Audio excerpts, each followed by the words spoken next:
Everyone, आप देख रहे हैं my YouTube channel Lakhnavi gardener. मेरे चैनल पर साथियों आप सभी का बहुत बहुत स्वागत है।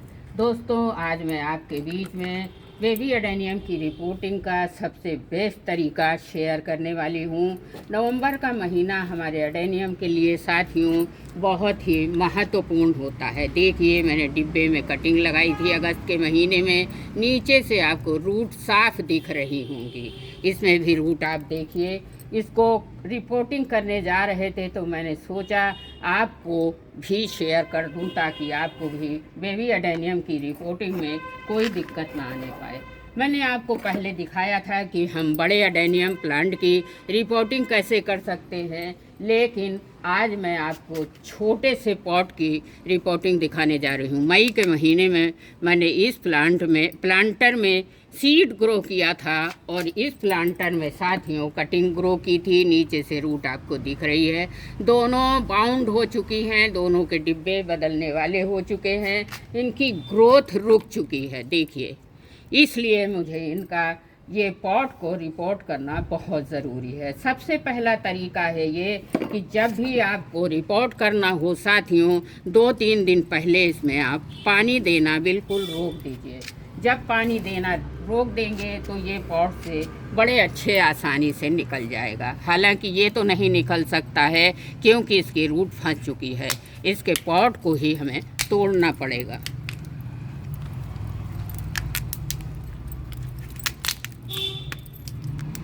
बहुत बुरी तरह से इसकी जड़ें जो हैं फंस चुकी हैं। बहुत सहूलियत से निकालना होगा ताकि हमारी रूट ना कटने पाए। देखिए, बहुत तोड़ना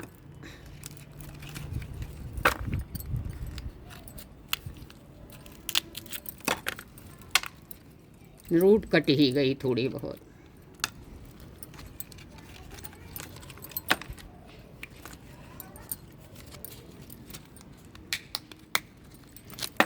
देखिए कितनी सुंदर रूट निकल के आई है। थोड़ी सी रूट डैमेज भी हो गई है, कोई बात नहीं, फंजीसाइड पाउडर लगा देंगे तो ये यहाँ से सही हो जाएगा।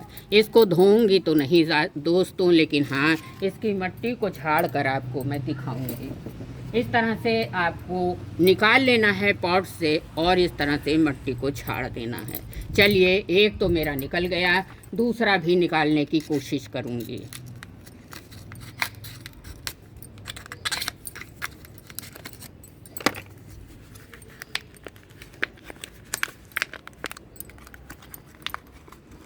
ये देखिए, इनकी रूट भी एकदम फंस चुकी थी डिब्बे में, लेकिन काटने के बाद निकल गई। इसका तो मैं रूट बॉल को बिल्कुल डिस्टर्ब नहीं करूँगी, इसको ऐसे ही लगा दूँगी। ये साथियों, अब इन दोनों पौधों को फंगीसाइड पाउडर से अच्छी तरह से लपेट देना है ताकि अगर कहीं चाकू कैंची लग गई हो तो वो इन्फेक्शन ना होने पाए, ना रूट रॉट होने पाए। इस तरह से दोनों पौधों की जड़ों में हम फंजीसाइड पाउडर लगा देंगे। ये कटिंग से लगा पौधा है और ये आपका सीड से लगा पौधा है। जब तक इनकी कॉडेक्स जड़ें सूख रही हैं तब तक हम मिट्टी तैयार कर लेते हैं। इनकी रूट को डिस्टर्ब नहीं करना है। अब साथियों, जब मैंने पहले बड़े प्लांट का रिपोर्टिंग किया तो उसमें मेरी सॉइल तो तैयार है पहले से। आपको सॉइल बनाने का तरीका मैं बताना चाहती हूँ। मेरे सॉइल में साथियों बेबी एडेनियम प्लांट की सॉइल कुछ अलग बनती है। इसमें सैंड की मात्रा बड़े प्लांट में डबल होती है, इसमें हाफ होती है। देखिए, अब मैं बेबी एडेनियम का सॉइल बनाने जा रही हूँ।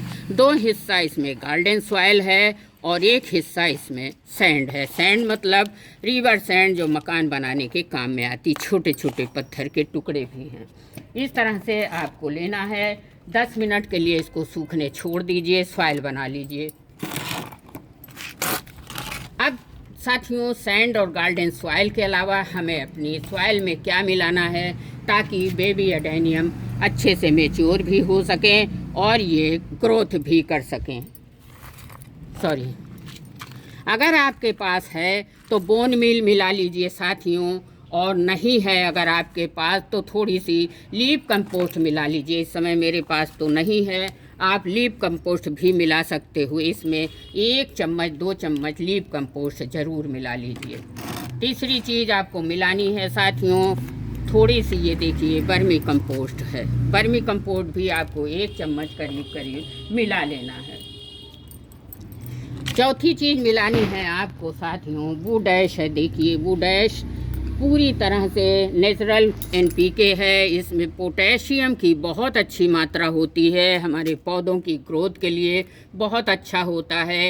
एंटी फंगल भी है। इसको मिलाने से हमारे पौधे में किसी तरह का इन्फेक्शन, फंगल इन्फेक्शन नहीं होने पाता है। फंगस वगैरह होते हैं कीटाणु, तो वो भी मर जाते हैं। लास्ट में हमको इन चीज़ों के साथ साथियों थोड़ी सी नीम की खली भी मिला लेनी है, जिससे कि सर्दी के दिनों में इनमें कोई कीटाणु लगने ना पाएँ। इन नीम की खली को ज़रूर मिलाइएगा। ये देखिए इनके खली को हमने छोटे छोटे टुकड़ों को पत्थर से पीस लिया है और थोड़ा सा मिला देना। लास्ट में कोई भी एंटी फंगल पाउडर अगर आपके पास है तो मिला लीजिए। मेरे पास तो साथियों साफ पाउडर है, मैं साफ का ही यूज़ करती हूँ अपने एडेनियम प्लांट में। अगर आपके पास नहीं है तो आप किसी भी एंटी फंगल को खरीदिए नहीं, घर में रखी हुई हल्दी ले लीजिए और 1 चुटकी हल्दी पाउडर मिला दीजिए। एंटी फंगल है, बहुत अच्छा काम करता है। इस तरह से आप अपनी सॉइल को तैयार कर लीजिए। साथियों बेबी प्लांट में सैंड की मात्रा बड़े प्लांट की अपेक्षा कम से कम आधी होती है। इसके लिए एडेनियम में गार्डन सॉइल 60% ले लीजिए और 20% इसमें सैंड ले लीजिए और 10% इसमें कोई भी कंपोस्ट मिला लीजिए। अगर आपके पास इस तरह से वर्मी कंपोस्ट है तो ले लीजिए। गोबर की खाद भी ले सकते हो आप, बस ध्यान रहे कि गोबर की खाद बिल्कुल इसमें ताज़ी नहीं होनी चाहिए, 2 साल पुरानी होनी चाहिए। वर्मी कंपोस्ट साथियों अपने आप में एक कंप्लीट खाद है। ये नीम की खली और वर्मी कंपोस्ट को मिलाने से संपूर्ण विकास के लिए फ़ायदा होता है। अब हमारा ये देखिए मिक्सचर सॉइल तैयार हो गया है। हमको लगाना कैसे है वो तरीका मैं आपको बताने जा रही हूँ। सबसे पहले लेने हैं हमको, देखिए आपके पास प्लास्टिक गमला है वो भी ले सकते हो, ज़्यादा अच्छा होता है क्ले पॉट का। इस समय मेरे पास नहीं है, अभी इसमें लगा देती हूँ। जब फरवरी में रिपोर्टिंग करूँगी तो मैं मिट्टी का गमला लगाऊँगी। अब सबसे पहले ये काम करना है कि हमें ड्रेनेज होल बहुत अच्छे होने चाहिए, जिससे कभी पानी ठहरेगा नहीं। हमारे प्लांट की रूट्स हमेशा सुरक्षित रहेंगी। इन टुकड़ों पर साथियों टूटे गमले के टुकड़े लगा दीजिए। आपके गार्डन में तो निकलते ही रहते होंगे। इस तरह से गमले के टुकड़े इन पर ठिकरी लगा दीजिए, जिससे कि पानी आराम से ड्रेन हो सके। उसके बाद आपको लेना है छोटे छोटे पत्थर के टुकड़े। आप 1 इंच की लेयर इसके ऊपर मैं बिछा देती हूँ। अब आप सोचोगे कि पत्थर के टुकड़े क्यों बिछा रहे हैं, तो पत्थर के टुकड़े बिछाने का मैं फ़ायदा बताने जा रही हूँ। इसमें कभी भी पानी ठहरेगा नहीं, ड्रेन होता रहेगा। और जो कभी भी हमारे प्लांट में पानी की कमी हो जाएगी दोस्तों, तो ये पत्थर जब नम रहेंगे तो हमारे प्लांट को नीचे नमी देते रहेंगे। उसके बाद अब हमारे प्लांट का बेस तैयार हो गया। थोड़ी सी सूखी पत्तियां मैं हर प्लांट की रिपोर्टिंग में डालती हूँ। आपको भी अगर सूखी पत्तियां निकलती हैं तो थोड़ी थोड़ी डाल दीजिए, ये आगे चल के कंपोस्ट में बदल जाती हैं और हमारे प्लांट को बहुत ज़्यादा पौष्टिकता प्रदान करती हैं। चलिए हमारे दोनों में बेस तैयार हो गया, हम इसमें अब सॉइल भर लेते हैं। लगाने का बिल्कुल आसान तरीका है साथियों। एडेनियम बहुत हार्डी प्लांट है, इसको लगाना बिल्कुल आसान है, कोई कठिन काम नहीं है। हालांकि अभी नवंबर के महीने में रिपोर्टिंग करनी तो नहीं चाहिए, लेकिन कुछ इमरजेंसी आ गई इसलिए मुझे करना पड़ा, क्योंकि जिसका गमला भी जड़ें बिल्कुल फंस रही थी तो इसको भी बदलना ज़रूरी था। इसकी जड़ तो डिब्बे से बाहर ही नहीं आ रही थी। देखिए अभी भी इसमें छिला हुआ है। इसलिए दोनों की इसकी ग्रोथ भी रुक गई थी। इसी के बराबर ये पौधा रखा है, देख सकते हो आप। और ये पौधा कितना मैच्योर हो गया है, 6 महीने में ये पौधा बढ़ ही नहीं पा रहा है। चलिए अब लगाना कैसे है। मट्टी के बीचों बीच में इस प्लांट को मैं रख दे रही हूँ। थोड़ा ऊपर उठा के लगाऊंगी ताकि इसका कॉडेक्स बड़ा हो जाए और सुंदर भी दिखने लगे। चारों तरफ से मट्टी को इस तरह से आप भर दीजिए, ऊपर कॉडेक्स को ऊपर उठाकर लगाइएगा।